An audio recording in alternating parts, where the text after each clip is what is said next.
Any way you see it, you can't deny that Griffith was an intelligent leader. The best of his kind, but was treacherously betrayed by his friends who only wanted his downfall and to overtake his success. It's clear. Such an angel like Griffith has no chance of falling like Lucifer did in the presence of God. Excellence, geniusness and courage go a long way. However, once your friends push you into an abyss, the only option you have left is to turn into a one-dimensional, mustache-twirling villain. Just give Griffith the ominous Batman costume and enjoy the chaos. It's cooler like that. And make it really dark, so that we know that he's clearly the bad guy, or at the very least, a vigilante. Griffith had a behelit since his childhood, which means that he was destined to be villainous. We just had to learn what the behelit does exactly, and then, boom, we know for sure Griffith will turn into a scumbag.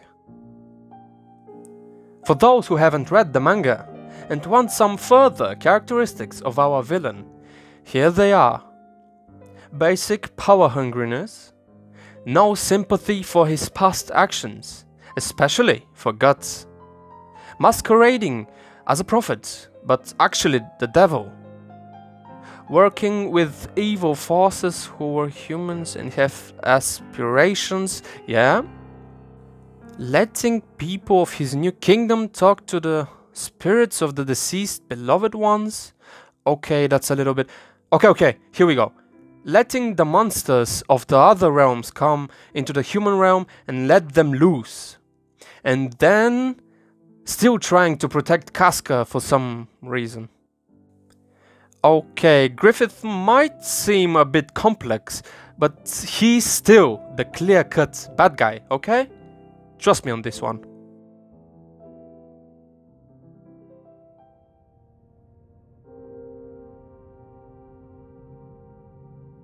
So, you know about the revenge story. The initial wrong or injustice, the personal tragedy, and then the preparations to enact revenge. Good thing that Guts was already a warrior, so he only has to adapt to the apostles that chase him. So his preparation actually never ends, because he's constantly haunted and hunted. But nevertheless, Guts aims at revenge. He's angry. He kills, he lives in solitude and sadness.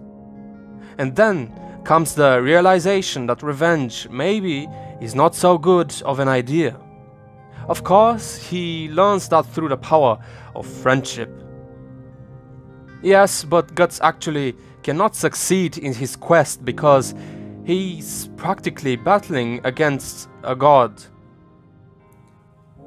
So it is an impossible and unreachable task of a serious existential and moral magnitude, which only leads to the deepening of the darkness that Guts now literally wears in the form of the Berserker armor, so his personal anger in fact kills him slowly in this uphill battle, which could only be compared to the Greek myth Sisyphus.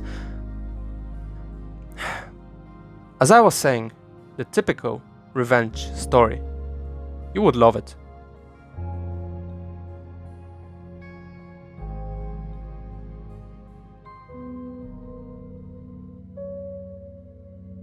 Okay, we established that we have our villain, so we need the bright side to the dark one. Well, we have Guts for this exact job. Our hero is almost killed, but he prevails. Although without an arm and eye, these scars which could instill in him profound hatred of the world could make him at the very least an anti-hero. But no. If you've only watched the 1997 anime, Guts stays the same badass. He just wants to enact justice in the world now. Don't worry, he's the same guy. Doesn't change at all. Just the insignificant scars we mentioned before. I swear to you, he defeats the villain in the end.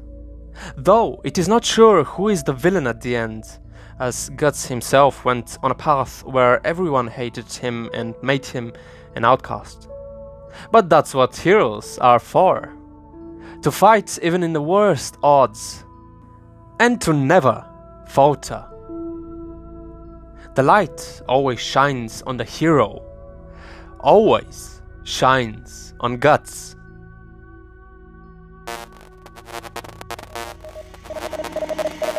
Oh, sorry, I malfunction.